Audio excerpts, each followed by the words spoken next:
boom. Ladies and gentlemen, give it up to Tommy tonight. I like to call him Dr. Robotnik. Woo! Oh, yeah. There we go. Woo!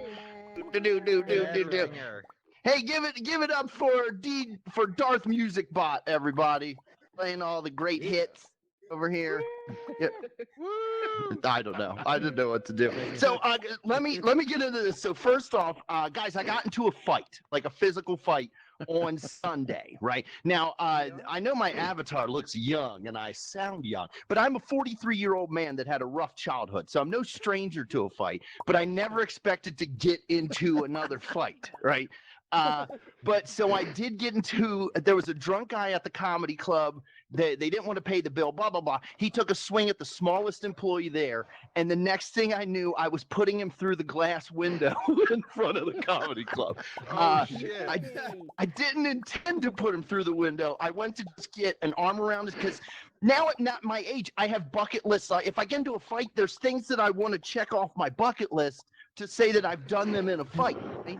Like I wanted to try a rear naked choke. I don't have the muscle memory for that. So I just had him by the neck and he pushed back and I went to go throw him into the wall and we kind of went through the glass.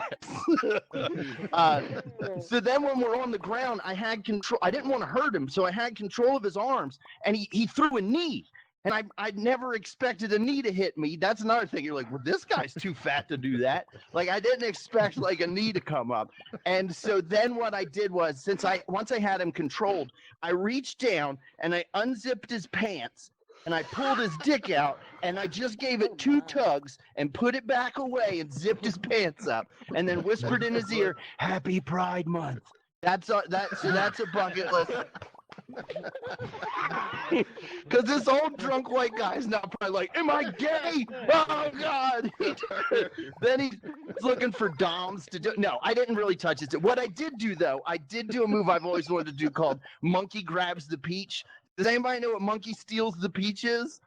Basically, when he kneed me, I yelled, "Monkey steals the peach!" And I reached down and I grabbed his nuts and I squeezed until I felt something pop. That so that was 2 bucket list things I got to check off. So yeah. So then the police came. But anyway, I just wanted to tell you guys about where I should have jerked that guy off. That would have been the better story. As if I just jerked him off to completion and he came and then we cuddled until the police came. Because I'm a generous lover. Another thing about me, so since I've been doing comedy during the pandemic, it was weird because like you couldn't get paid your normal rate, like because just people weren't coming out to comedy shows, right? So a lot of times you had to barter for services and stuff. And I did a show. There was a comedian friend of mine who's a plastic surgeon named Dr. Gill, right?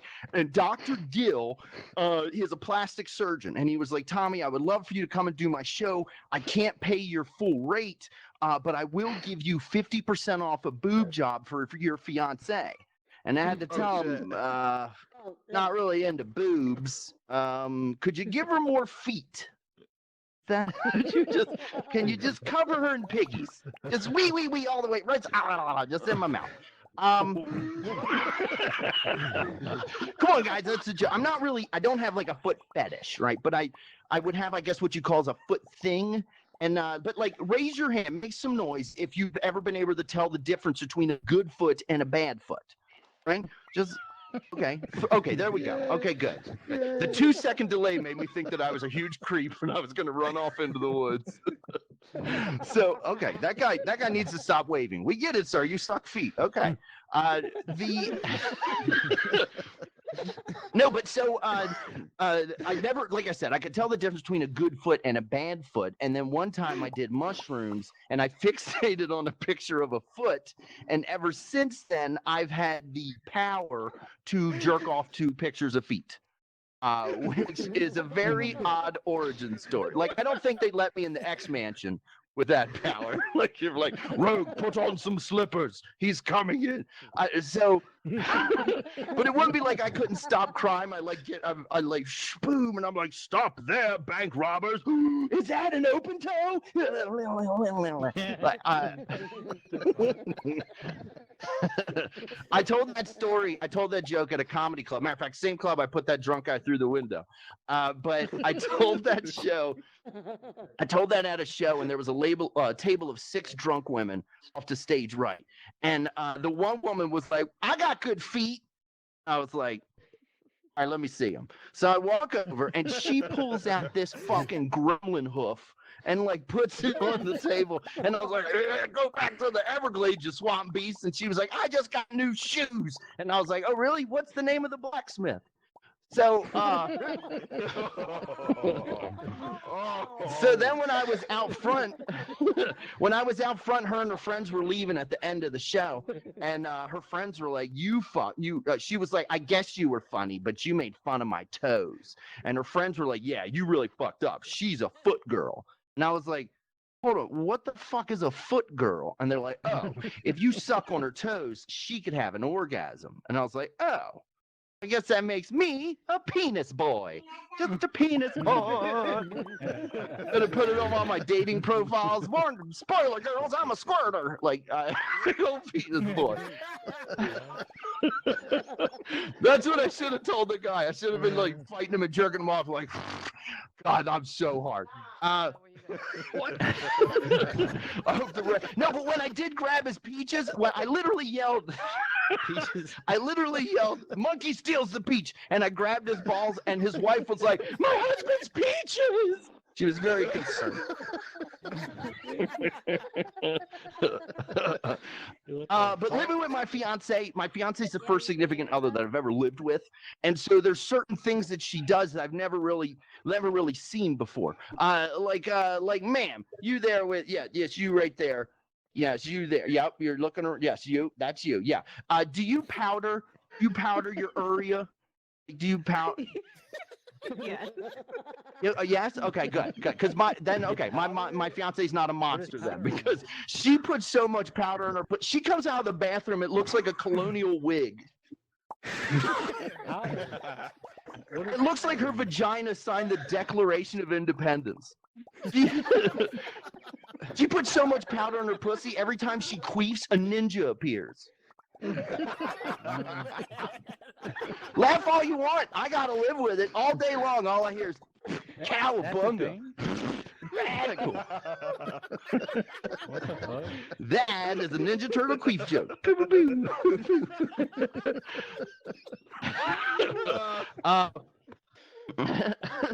I did a show. Oh, ma'am. Oh, while we're on the topic, do you trim?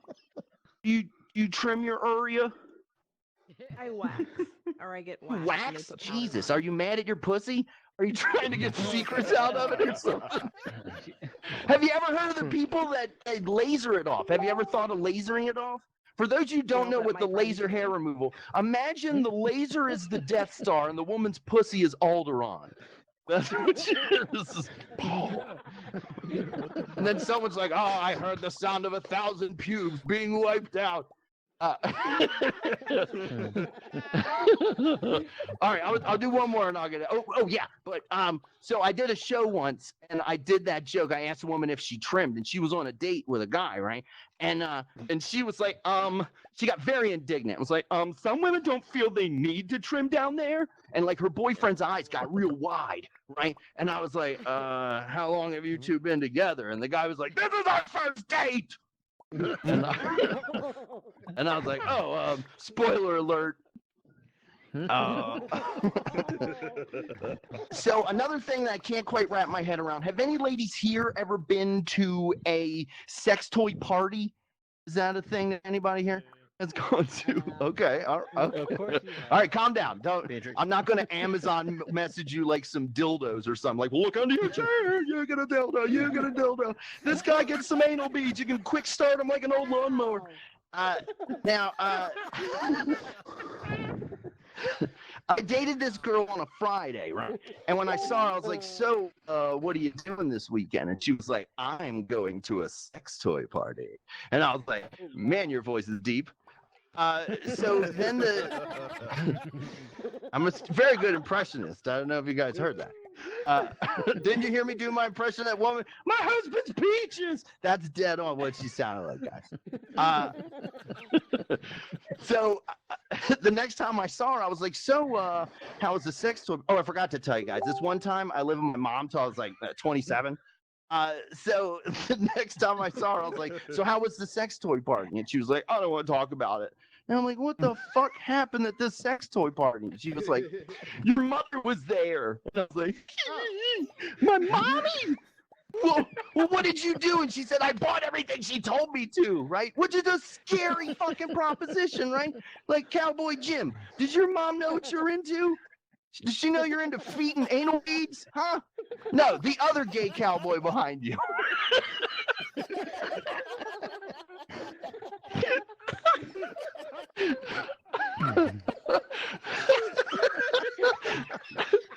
All I'm saying is we're all fucking monsters, right? No one has ever died of autoerotic asphyxiation with their browser open up into missionary sex. Okay, everybody has been looking at some weird fucking shit. So I asked her, I was like, well, what did she make you buy? And she said she made me buy this stuff called penis butter. Do you guys know what penis butter is? Good, I get to tell you. Apparently, she was like, apparently it's this cream that I'm supposed to put on you so that when I go down there, I don't gag. Yeah. And that's when I realized my mom really gets me. You know, what was she listening outside my room one night and heard a and she's like, oh, not my baby boy, and like ran off to the kitchen to whip up a batch of penis butter, and she's like, is it ready yet? Oh no, not there yet. All right, guys, thank you very much. Yeah, bro. I can't breathe. I can't breathe. It's like when your cheeks are like too tight and you have a VR headset on and someone makes you fucking vomit. Oh, no. Oh my god. Give it up to Tommy Sinbazo, dude. Give it up to him, Mr. Dr. Robotic Hey, himself Tommy. in VR. Fuck Sonic.